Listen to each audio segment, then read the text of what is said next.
አሳያችኋለሁ ጠብቁኝ አድምጡ ሰላም አለይኩም ወራህመቱላሂ ወበረካቱ ዛሬኒ ከእስልምና ወደ ጌታ ኢየሱስ ክርስቶስ የመጣውበትን አንድ ሁለት ምክንያት ነግራችኋለሁ እኔን አግብቶ አብሮኝ ኡምራ መሄድ የሚፈልግ ሰው ኮሜንት ያድርግልኝ እንደ በግኑሪ ተብዬ እንደ ምንድነው ሚኖሮ የምድር ጫውነሽ ተብዬ ጣይመስ የኔ እንዴት ነው ስለ ዮኒ ምን ትላለህ ይሉኛል ይጽፉልኛል በውስጥ ምን እላለሁ መብቱ እኮ ምን ይባላል ያ አዲስ ነገር ነው ያራዳ ልጅ ነው እንዴ አዳምና ሔዋን ከተፈጠሩ በኋላ ተሳቀቅኩኝ አዳም ሔዋንን እንዲያገባ እኔ ተሳቀቅኩኝ ስላሴ ሽማግሌ ሆነው መላእክት እንደሚዜ ሆነው ከባለቤቴ ጋር ትዳር ከመሰረትን 21 አመት ሞላ ባለቤቴ አንድ ራሴን እንድፈትሽበት ያደረገኝን ጥያቄ ያቀረበችልኝ ይላል አንድ ባለ ታሪክ የዚህ ዘፈን ባለቤት ነው የሰደበኝ ከዛም ብንመጣ አራዶች ነን ማወቅ ያለባችሁ ነገር ይሄንን ነው ስለመብታችን እናቃለን ሚስት ሳይኖረኝ ሱቢ ላይ ተነስቼ ሻወር መውሰድ ሰለችኝ ያ አላህ ነጭ ደሃ እንደሆንኩኝ ታውቃለህ ያ ረቢ ከነደህነት የተቀበለኝ ምትኖራን ዱብ አድርግልኝ ወጣቱ ምን ይፈልጋል ዛሬ ላይ ማግባት ስለ ጋብቻ ቤት ከፈረሰ ውጪ ሰውን አናገኝም መልሳችንን ስጡኝ ያለበለዛ ኦርቶዶክስ ነበርኩ እያላችሁ አፋችሁን አትክፈቱ አምናት ኦርቶዶክስ ሁለታችሁ እሺ አሰላሙ አለይኩም ወራህመቱላሂ ወበረካቱሁ ድና ተከበራችሁ የዛድ ሚዲያ ቤተሰብ እንደምን አላችሁልኝ እኔ ያለሁላችሁ ዛሬም በድጋሚ ተመልሰን ተገናኝተናል ዛሬም የተለያዩ ወቅታዊና አነጋጋሪ የሆኑ ቪዲዮዎችን ይዤላችሁ ተከስቻለሁ ሪያክት እናረጋለን ነው ማለት ሰሞኑ መንሱሬ ምንድነው ያጋጠመው የሚለውን የሚናነሳ ይሆናል እንደዛውም የተለያዩ አስቂኞችም አሉ እየተመለከተን አብረን ሪያክት የምናረግ ይሆናል ማለት ነው ያው ትዳር ፈላጊዎችም እየበዙ ነው እንደኔ አይነቱ ለማለት ፈልጌ ነው እስቲ የሚናይ ይሆናል ለማንኛውም እስቲ በሶሻል ሚዲያ እንደው ትዳር ይገኛል ወይ የሚለውን የሚናነሳ ነጥቦች ይሆናሉ ማለት ነው ውድ ቤተሰቦች እናንተ ብቻ እንደተለመደው ቪዲዮን ላይክ አድርጓት እንደዛውም ሰብስክራይብ ይደረግ ይሄ ቻናል ሰብስክራይብ ይደረግ ይውላችሁ ሰብስክራይብ መደረግ አለበት ሰብስክራይብ አድርጉ ያደረጋችሁ ያላችሁትን ደሞ ጅግ በጣም ነው ማመሰግናችሁ ይቀጥልበት ነው ብሎ ማለት ነው እስከ መጨረሻም ቪዲዮን ተከታተሉ ተብራችሁ ቆዩ እኔን አግብቶ አብሮኝ ኡምራ መሄድ የሚፈልግ ሰው ኮሜንት ያድርግልኝ የምንሄደው በቢጃደን ቱር ኤንድ ትራቨልስ ነው እና ሁላችሁም እስኪ ሼር ኮፒ ሊንክ ሪፖስት በማድረግ ለሁሉም ወጣት ሙስሊም ወጣቶች እንዲዳረስ አድርጉልኝ አመሰግናለሁ አሁን የሚለው የምን ሁሉም ወጣቶች ጋር መድረስ ነው በቃ እኔ ጋር ብቻ ደረሰ አይደል እንዴ ምንድነው የሚያስፈልግሽ አሁን እኔ ጋር ደርሷል ምንድነው የምፈልገው ሌላ ወጣቶች ምናምን እንደ ሁሉም ወጣቶች ጋር እንድደርስ ለምን ከሁሉም ወጣቶች ምን ያስፈልግሻል አንቺን አሁን እኔ አልበቃሽም በቃ አገኘሽኝ ማለት ነው አየሽ አገኘሽኝ በቃ አገኘሽኝ ማለት ነው እንደው እስቲ እንድሳካለኝ እናንተ መስቲ በዱአችሁ በርቱልኝ ይላችኋለኝ ማለት ነው ቤተሰቦቼ እንደው ቆይ የምናወራ ነገር አለ ቤተሰቦቼ ቆይ ተረጋጉ የሆነ ነገር ለማለት በጣም እንትን ብላችኋል አይደል ቆይ ተረጋጉ አንድ እቺ ልጅ ተመልክተናት እንመለስ እኔን አግብቶ አብሮኝ ኡምራ መሄድ የሚፈልግ ሰው ኮሜንት ያድርግልኝ የምንሄደው በቢጃደን ቱር ኤንድ ትራቨልስ ነው እናንተ ሽምግልና ልካብኛለች እናንተን ደሞ አላሳፍራችሁ እንዲ ቪዲዮን ሳይው ከውስጥ ሰማብራ ስታይ ያስታውቅባታል በቃ ይሄን ቪዲዮ ለኔ ይሰራችሁ እውነት ሐራምን ፈርታ ሐላል የምትፈልግ ከሆነ ይሄን ቪዲዮ በደንብ ኮፒ ሊንክ ሪፖስት አድርጋችሁ አድርሱልኝ ይሄን ጉዳይ በእናንተ ጥየዋለሁ እንግዲህ ከዚህ ልጅ ጋር ልንጣላ ነው ቤተሰቦቼ ልንጣላ ነው እንደው እንዴት ይደረግ ቆይ አሁን ምንም ነገር እንዳትሉ ቆይ ተረጋጉ ነው ማለት ተረጋጉ ቆይ ሚስት ሳይኖረኝ ሱቢ ላይ ተነስቼ ሻወር መውሰድ ሰለችኝ ያ አላህ ነጭ ደሃ እንደሆንኩኝ ታውቃለህ ያ ረቢ ከነደህነት የተቀበለኝ ምትኖራን ዱብ አድርግልኝ አሁን ደግሞ በቀን ለመተኛት እኮ በጣም ነው ሰው በቀን እንዴት ሁለት ሻወር ይወስዳል የምርነት ይልኩ ደክሞኝ ትንሽ ገዳም ብላለሁ ስነሳሽ በቃ ሻወር ወሰድ ይጠይቅብኛል ወይኔ ደሞ እናቴ ኑምራ ማስተደረግ ፈልግ ነበር በዚህ አይነት እንዴት ኑምራ ማስተደረጋ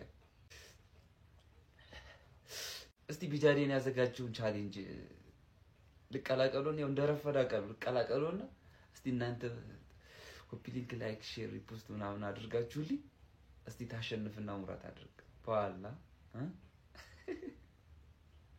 ያ ረቢ እኔ ጸጉሬን እንደዚህ እንዲሰባበር እያደረገብኝ ካሉት ነገሮች አንዱ በቀን 2 ሻወር መውሰድ ነው። ያው ግዴታ ጸጉር መታጠብ አለበት። ሁሌ መታጠብ ደግሞ ለጸጉር ጥሩ አይመጣም አሉ። በየጊዜው መታጠብ ደግሞ ለጸጉር ጥሩ አይደለም አሉ። አይመከርም ይባላል። እኔ እንጃ እንግዲህ የትኛው ጥናት እንዳሳየ አላቅም፣ ግን አይመከርም ይባላል።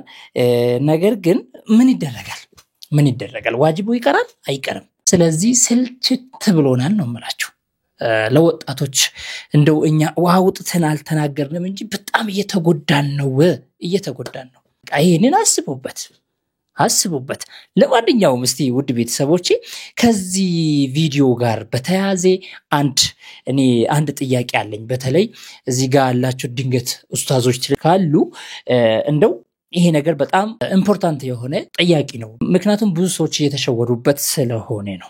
የሆነ ብጃዲን ቱር ኤንድ ትራቭል ምናምን የሚለው የሆነ ድርጅት አለ ኡምራ የሚወስድ ማለት ነውና እሱ ነው ይሄንን ቻሌንጅ ከፈተው። እንግዲህ ቻሌንጁም ብዙ ቪው አገኝቶ ላይክ አገኝቶ አንደኛ ለወጣ ኡምራ መውሰድ፣ ሁለተኛ ለወጣው ደግሞ እንደዛው ሌላ ሽልማት አለ፣ ሶስተኛ ለወጣው እንደዛው ሌላ ሽልማት አለ የገንዘብ ማለት ነው።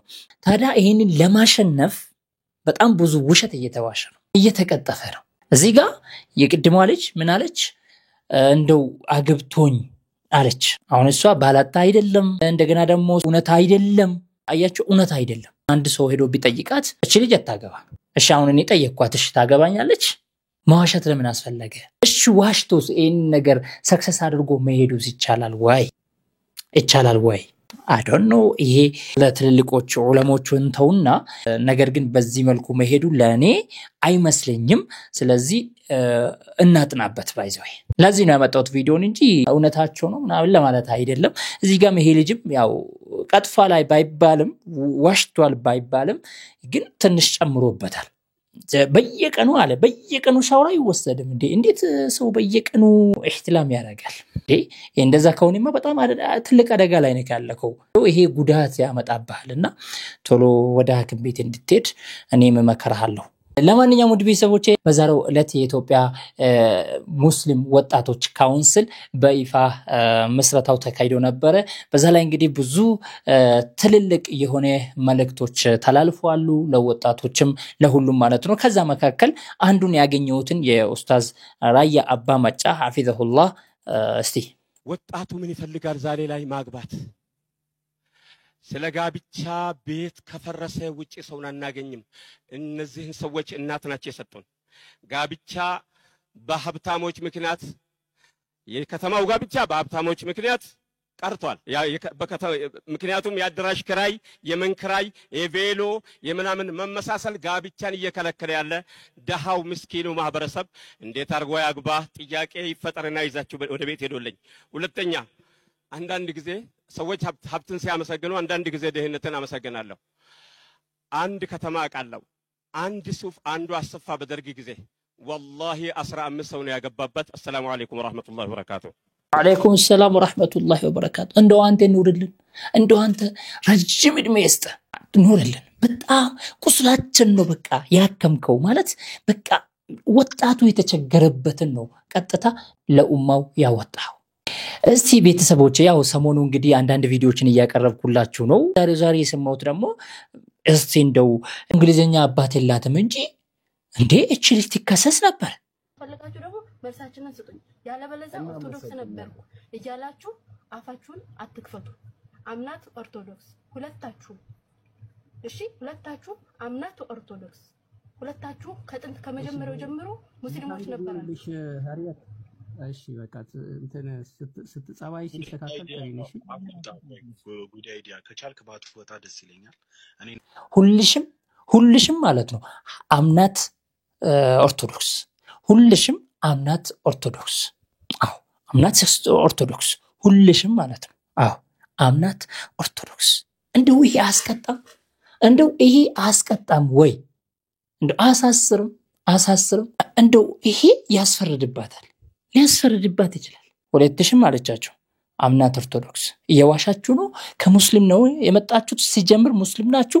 አምናት ኦርቶዶክስ አለች። አምናት ኦርቶዶክስ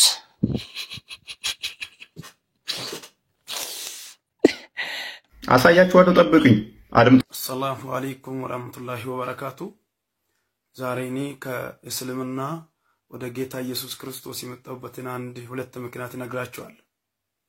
እሱም ቅዱስ ቁርአን ላይ ኢስላም ጀነት ይገባል የሚል ቦታ ስለሌለ፣ ሁለተኛ ነብዩላህ መሐመድ ራሱ ለተከታዮቹ እኔ ራሴ አላውቅም ስላለ ወደ እውነቱ ወደ መንገዱ መጥቻለሁ። አዲስ ህይወት አግኝቻለሁ። የዘላለምን ህይወት አግኝቻለሁ። ኢየሱስ ደግሞ እንዲህ አላቸው ለተከታዮቹ እኔ እሄዳለሁ አለ፣ ስፍራ አዘጋጅላችኋለሁ አለ። እኔ ባዘጋጀውላችሁ ስፍራ ለዘላለም ትኖራላችሁ ስላለ ዮሐንስ ወንጌል ምዕራፍ 14 ከቁጥር 1 ጀምሮ እንደዛ ስል መንገዱ ወዴት ነው ብሎ ሲጠይቁ እንዲህ አላቸው ታውቃላችሁ አለ። ያ መንገድ እኔ እውነት፣ እኔ ህይወት፣ እኔ ሰላም ነኝ። በእኔ በቀር ወደ አብ የሚደርስ የለም ስላለ እርግጠኛ ሆኖ ማለት ነው። ስለዚህ እርግጠኛ ወደ ሆነ መንገድ መጥቻለሁ ማለት ነው። በጣም ጎበዝ ነህ። በቃ ይሄንን አጥንተሃል፣ ይሄንን አንብበሃል፣ አገኝተሃል። በጣም ጎበዝ ነህ ማለት ነው። በቃ ትለያለህ። ነብዩ መሐመድ እኔ ራሱ አላቅም ስላሉ መቼም ዒልም الغይብ ነብዩ መሐመድ አለይሂ ሰላቱ ወሰለም ሰው መሆናቸውን እናውቃለን። እኛ ነብዩ መሐመድን እንኳን እናመልካቸው ወይ ደግሞ ፈጣሪ ናቸው አላልናቸውም እኮ እንዴ። የአምላክን ስራ ይሰራሉ አላልናቸው። እሳቸው መልእክተኛ ነው፣ አላህ ያለውን ለኛ ማድረስ ነው የእሳቸው ስራ እንጂ የወደፊቱን ገና የማይታወቀው ነው ዒልም الغይብን አቁ። ስለዚህ እኛ ነብዩን እናመልክም ሲጀምር ማለት ነው። ይሄን ማወቅ አለበት። እናንተ ነብዩ መሐመድን ሙስሊሞች ያመልኩታል ብላችሁ ካሰባችሁ ትክክል ናችሁ። እንደዚህ ሄዳችሁ ተሳሳታላችሁ። ነገር ግን ነብዩ መሐመድ የአላህ መልእክተኛ ከአላህ የተላኩ መልእክተኛ ናቸው ብላችሁ ካመናችሁበት ደግሞ እስልምና መልሳችሁ የምትከዱበት ወይ ደግሞ እስልምና እንደዚህ ነው ብላችሁ ውሸትን የምትቀጥፉበት ምክንያት አይኖራችሁ ማለት ነው። መጀመሪያ እስልምናን እወቁ። እስልምና ተስፋ የለውም። የትኛው ነው ተስፋ አለው? ለማንኛውም ሲጀምር ሙስሊም አይደለም፣ ለመሸወር ነው፣ የጴንጤዎች ስራ ነው። እናውቃለን። ይሄንን በግልጽ ሁሌ ስንቴ ነግረናችኋል። ይሄ በዚያ አንሸወድም። ባይዘው አይውላችሁ እናንተ እንደዚህ ነበር ኑሩ የተባላችሁት። እሱም ይውላችሁ እናንተ የተባላችሁት እንደዚህ ኑሩ ነው የተባላችሁት። በግ ሆናችሁ ኑሩ ነው የተባላችሁት። እንደ በግ ኑሪ ተብዬ እንደ ምንድነው ምኖረው የምድር ጨው ነሽ ተብዬ ጣዕምስ የኔ እንዴት ነው? የኔ ባሪ የኔ ዘባይ ለጌታ ቤት ይሆናል ወይ? እንደ ቃሉ ይሄዳል ወይ? አስመስሎ ይኖራል ወይ? ለእውነተኛ ጌታ ይመቻል ወይ? እውነት ይሄ በጣም የሚያስለቅስ የሚያነባ እንትን ነው፣ ዘፈን ነው። እኛ ባናለቅስም እንባን ቢቢልንም ነገር ግን ነገሩ በጣም ከባድ ነው። ልብን የሚነካ የሚመታ ነገር ነው። በነገራችን ላይ እናንተ ኑሮ የተባላችሁት እንደ በግ ነው ማለት ነው። እንደ በግ ተብላችሁ ምናምን ያው እንደዛ ነው። ባይዘው አንዳንዴ አድራሽ ውስጥ ወይ ደግሞ ቸርች ቤት የምንመለከተው ነገር ነው ይሄ ማለት ነው። አንድ ሰው ምንም ይበል ምንም ተነስቶ አሜን የምንለው ነገር እንደ ጨው ሆነሽ ኑሪ ተብዬ ጣዕምስ ምንድነው ብላለችና ጣዕሙ በጣም ይመራል። ቤተሰቦቼ እኛ እስከዛሬ አዳምና ሐዋ ቤተሰብ ኖሯቸው አልሰማንም፣ አላነበብነው፣ አላየንም። ያው ሲጀምር አላየንም፣ ነገር ግን አልሰማንም። በቃ ሐዋና አዳም ቤተሰብ ነበራቸው። ኒካሰሩ አለ ደግሞ የተባለ ነው ሽምግልና ሁላ። እስቲ ቪዲዮን ላሰማችሁ። አዳምና ሔዋን ከተፈጠሩ በኋላ ተሳቀቅኩኝ። አዳም ሔዋንን እንዲያገባ እኔ ተሳቀቅኩኝ። ስላሴ ሽማግሌ ሆነው መላእክት እንደሚዜ ሆነው ለአዳምን ካስጣት ብለው ወርቅ ሰጡት ስላሴ። አዳም ያንን ወርቅ ወሰደና ለሔዋን ማጫ ሰጥቶ ተጋቡ።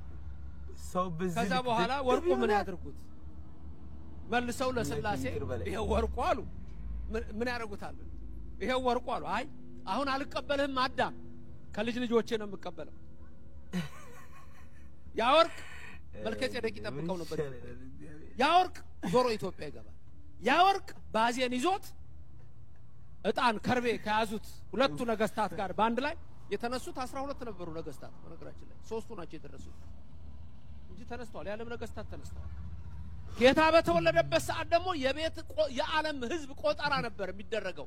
የዛን ጊዜ በተለይ ደግሞ በእስራኤል ሀገር ቆጠራው ሲደረግ ሁሉም ሰው ሊያቀው እያንዳንዱን የኢየሱስ ክርስቶስ ታምራት ስታዩ ዓለም የሚሰበሰበት፣ ሲወለድ የህዝብ ቆጠራ በነበረበት፣ ሲጠመቅ በዓል በነበረበት፣ ሲሰቀል ዓለም ሁሉ ለፋሲካ በተሰበሰበበት ይሄን ሁሉ የሚያሳያቸው ዓለምን ሁሉ የፈጠርኩ እኔ ነኝ ሲል ነው። እኛ የተወለደውን ቃል እንሰብካለን። ስላሴዎች ይመቻቸው፣ ስላሴዎች ይመቻቸው። አስባችሁታል? ወርቁን ተቀብሎ ቢሆን ኖሮ እኔ የሚለው ይሄ ሁሉ ታሪክ መቼ ነው የተጻፈው? ማን ነው የጻፈው? መቼ ነው የተጻፈው? ሰው አይስቅም? ቆይ እዛ ቁጭ ብሎ ሲያዳምጥ ራሱ ይሄንን እስቲ ቤተሰብ ሰሞኑ መንሱሬ ምንድነው ያጋጠመው? ምን ሆኖ ነው ወደ ክስ ሄዳለው ምናምን እያለ ነው ሰሞኑ። ምንድነው ጉዳዩ መነሻ ምንድነው የሚለውን እስቲ እናነሳለን። ተከታተሉት። የዚህ ዘፈን ባለቤት ነው የሰደበኝ። ከዛም ብንመጣ አራዶች ነን። ማወቅ ያለባችሁ ነገር ይሄንን ነው። ስለ መብታችን እናውቃለን። ይሄው እዚህ ላይ ፖስት አድርጌዋለሁ፣ ቲክቶክ ላይ ፖስት አድርጌዋለሁ። ቃቂ ተስፋዬ ማለት እሱ ነው፣ ታውቁታላችሁ። ሁለቱንም ነው የምከሰው፣ የዚህን ሚዲያ ባለቤት ጭምር። አይቤክስ ሚዲያ፣ የአይቤክስ ሚዲያና ቃቂ ተስፋዬን ለህግ ላቀርብ ስለሆነ ወደ ክስ ለሄድ ስለሆነ ጠበቆቼ ሬዲ ናቸው ክስ ለመመስረት ነገ ተዘጋጅተዋል። እኔ ግን 24 ሰዓት ውስጥ ይቅርታ እንድትጠይቀኝ ነው እየጠየቅኩ ያለሁት። ይሄን ይቅርታ የማትጠይቅ ከሆነና ጥፋትህን አምነ የማትታረም ከሆነ ከነገ 24 ሰዓት በኋላ እንደው ያ ዘፋኙ ምንድነው ያጠፋው? ተከሳሹ ምን አደረገ? እውነት ይሄ ነገር የሚያስጠይቅ ነገር ነው ወይ? እስቲ ትንሽ ቪዲዮን ላሰማችሁ። እንደዚህ ባለ ሀብት ነው ምናምን ተብዬ እስቲ እሱ ሰውዬ ብዬ ቁጥሩን ሰጥ እዚህ ቢሮ ነው ምናምን ነገር ምናምን አለ። በዚህ በግራ የዶክተር አብይን በእጅ ተሳለ እንትን በዚህ ጋር አርጓል። በዚህ ጋር ደግሞ የራሱ የዶክተር አብይን በዚህ ጋር አርጓል። በቃ ከዛ ግብዳ ቴብል ነው እዛ ጋር ሽቷል። እዚህ ጋር የሆነ በቃ እኔ ትልቅ ባለ ሀብት ጋር ሄድኩ ነው መሰለኝ። እሺ ከዛ ቃቂ ይባላል እንደዚህ አይነት ፕሮፖዛል አለኝ። እስቲ አንተ የምታውቃቸው ሰዎች ካሉ ትልቅ ፕሮጀክት ነበር ያስኩት። በርግጥ ወረዳ ብሄድ ክፍለ ከተማ ብሄድ እንትሩ ፕሮጀክት ይሄንና የመሳሰሉ ቃላቶችን ሰንዝሮ ነበር። ይሄ ነው እንግዲህ መንሱር ወደ ክስ እንዲሄድ ያደረገው ማለት ነው። እውነት ይሄ ነገር ያስከስሳል ወይ? የተናገረው ነገርስ እውነት ነው ወይስ ውሸት ነው? ምን ኃይል የመንሱርን ክብር ነክቷል ለምብለው እንደኔ አይመስለኝም። ሁሉም ሶሻል ሚዲያ ነው። ሶሻል ሚዲያ ላይ አንተ ደሃ ነህ የማለት አይ አንተ ሀብታም ነህ ብሎ ማውደስም እንደሚችል ሁሉ አንተ ደሃ ነህ ማለትም ይችላል። አንድ ሰው መጥቶ ደሃ ነህ አንተ ምን አለክ ምናምን ቢለኝ እኔ ምንድነው አሁን ምኔን ነው ያጎደለብኝ? እስቲ ምኔን ነው ይነካው? እኔ ሀብታም እስከሆንኩ ድረስ ፈለገ ሰው መጥቶ ደሃ ነህ ምስኪን ነህ ምንም የለህም ቢለኝ እዚህ ጋር ምኑ ጋር ነው ጥፋቱ? አጠፋ ብዬ ደግሞ ምከስበት ምንድነው ሪዝኑ ምንድነው? ይሄ በጣም የሚደብር ነገር ነው። እንደው ለጉራ ካልሆነ በስተቀር ይሄ ያስከስሳል ብዬ አልገምትም አላስብም። ደግሞ አንተ ከምታወራው አንፃር ነው ስለ ራስ ከምታነሳቸው ነገሮች አንፃር ነው ሰውየው የተናገረው። ብዙ ጊዜ ሶሻል ሚዲያ ላይ የምታሳየው ብዙ ጊዜ የምትናገረው አንተ እኮ ጭራሽ እኔ የራሴ የግሌ ሄሊኮፕተር በ2010 ስንታልክ 16 ነው 15 ታልክ እየተዘጋጀልኝ ነው ታዟል ምናምን ብለ ነበር እኮ በህዝብ ፊት ሰክሰን ነበር። ታዲያ ከዛ አንፃር እዚህ ጋር ሰውየው እንዲህ ብሎ ቢናገር እንደው ምን ችግር አለው? ቤት መጣ እሱ አስቀምጦ ከነበረው ደረጃ ወርደ ነው ያገኘ ሰውየው ማለት ነው። እዚህ ጋር ምንድነው ችግሩ? ጉዳዩ ገርሞኝ እንጂ መንሱሬ አሁን ላይ ክሱን አንስቷል፣ ሰርዟል። አንዳንድ ሰዎች አንዳንድ አርቲስቶች ጓደኞቹ ምናምን ተው ስላሉኝ ትቻለሁ ብሏል፣ ተናግሯል በግልጽና እናንተስ ምን ይመስላችኋል? ሐሳባችሁን በኮሜንት ሴክሽን መግለጽ ትችላላችሁ። ሞጣ ስለ ሰሞኑ የዮኒ ማኛን አቋም እንዴት ታያለህ ተብሎ ተጠይቆ ነበረ። ምን አለ እስቲ? ስለ ዮኒ ምን ትላለህ ይሉኛል፣ ይጽፉልኛል በውስጥ። ምን እላለሁ? መብቱ እኮ ምን ይባላል? ይሄ አዲስ ነገር ነው። ያራዳ ልጅ ነው እንዴ? ዮኒ ያራዳ እኮ ልጅ ነው። ታውቂያለሽ አይደል? ነው ዮኒ ምን ትላለህ?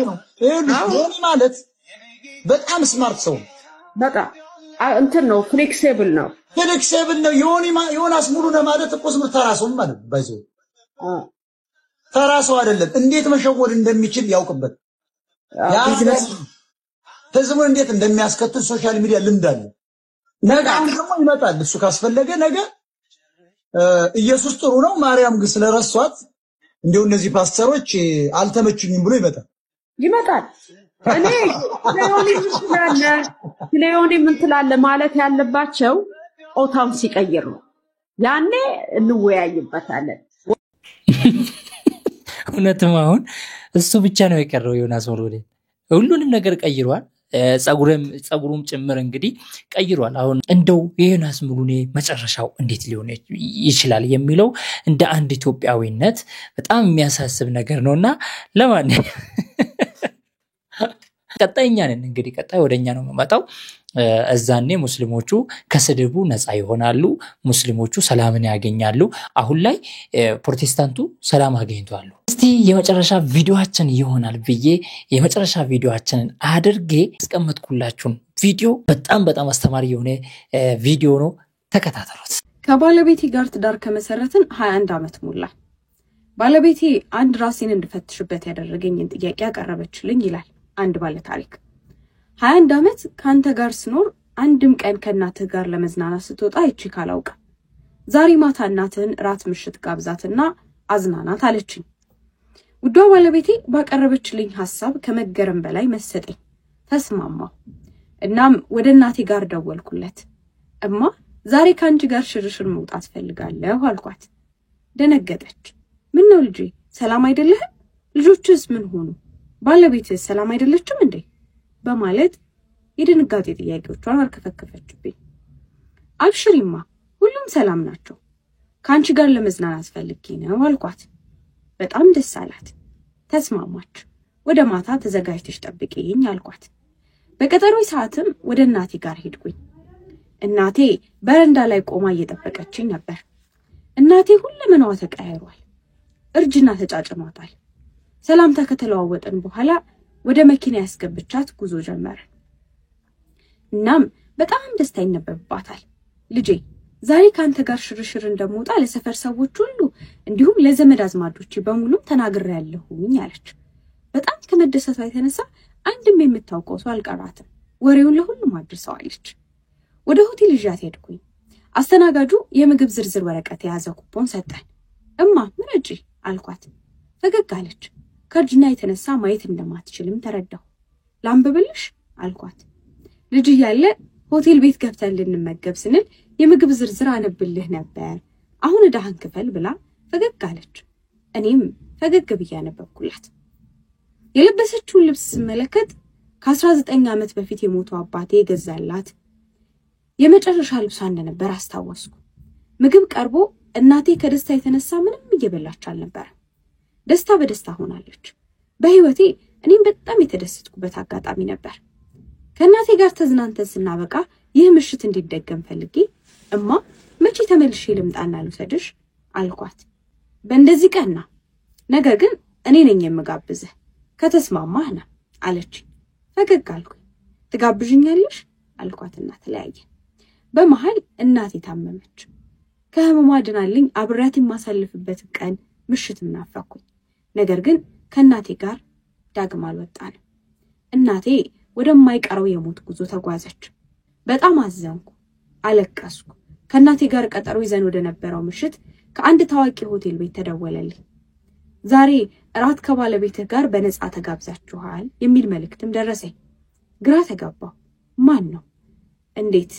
ለማንኛውም እሺ እንመጣለን ብዬ ስልኩን ዘግቼ ምሽት ላይ ከባለቤቴ ጋር ሄድኩኝ። ግብዣው ከደብዳቤ ጋር ቀረበልን። ደብዳቤውን ከፈትኩት። እንዲህ ይላል። ልጄ ሰላም ላንተ ይሁን። የእራቱን ግብዣ ስንቀጣጠር መገኘት እንደማልችል አውቅ ነበር። የሞት ቀጠሮዬ እየተቃረበ እንደነበር ነፍሴ ነግራኝ ነበር። ልጄ ይህ እኔ በቃሌ መሰረት ጋብዤሃለሁ ለማለት ነው። በእኔ ፋንታ ውዷ ባለቤትህ አብራህ እንድትሆን ፈቅጃለሁ ይላል። ሳይታወቀኝ እንባዬ ወረደ። አለቀስኩ። 21 ዓመት ሙሉ የዘነጋሁትን ውድ ዕቃ አሁን ነው ማጣቴን ያወቅኩት። ስንቶቻችን ይሆን ካገባን በኋላ ቤተሰቦቻችንን የረሳ ነው? ስንቶቻችንስ ነን ለራሳችን የኑሮ ሁኔታ ስንሯሯጥ ቤተሰቦቻችንን የዘነጋ ነው? ቤት ይቁጠረን። እንግዲህ ፈጣሪ ለቤተሰቦቻችን እንዲሁ ደግሞ ለወዳጆቻችን የሚሆን ደስታን የምንፈጥርበትን ጊዜ፣ ቦታ፣ አቅምና ሁኔታዎችን ይፍቀድልን። መልካም ቀን። አሜን አሜን አሜን። በጣም ከባድ በጣም ከባድ የሆነ መልእክት አለው ለሁላችንም ነው እና አላህ ላኢላሃ ኢላ ወደ ቀልባችን ይመልሰን። ባይዘው ወደ ቀልባችን ይመልሰን። እንቶቻችን ይህንን ነገር በጣም ዘንግተናል ማለት ቤተሰብን እያስታወሰን አይደለም። ያላችሁትን ጊዜ ተጠቀሙበት። ወላሂ ያልፋል። ዛሬ ነገ እያለን ተስዊፍ የምናደርገው ነገር ነገ በጣም እንድንጸጸትበት ያደርገናል። ዛሬ እንዘጋጅበት። ቀጠሮ አትስጡበት። ቀኑ አይታወቅም፣ ጊዜው አይታወቅም፣ ሰዓቱ አይታወቅም። ስለዚህ ሰዓትክ አሁን ነው። የውሙከ የውም ያንተ ቀን ዛሬው ነው፣ ነገ አትበል። ስለዚህ ተጠቀምበት። አላህ ይወፍቃችሁ፣ አላህ ይወፍቀን። ሁላችንም አላህ Subhanahu Wa Ta'ala ረጅም ዕድሜ ይስጠን። በህይወት ላሉ ቤተሰቦቻችንም አላህ Subhanahu Wa Ta'ala ረጅም ዕድሜ ይስጣቸው ከነ ጤና ጋር ከነ ዲን ጋር። ቤተሰቦቼ ለሞቱትም ደግሞ አላህ Subhanahu Wa Ta'ala ጀነተል ፊርደውስ ውስጥ ያገናኘን እንላለን። ቤተሰቦቼ የጀነት ያደርጋቸው አላህ በዝነቱ በረህመቱ ይድረሳቸው እንላለን። በዱዓችሁም ደግሞ አትርሷቸው እያልኳችሁ ውድ ቤተሰቦቼ የዛሬ ቪዲዮ ይሄን ይመስል ነበር።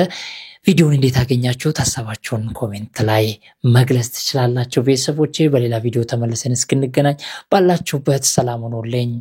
ወሰላሙ አለይኩም ወራህመቱላሂ ወበረካቱ።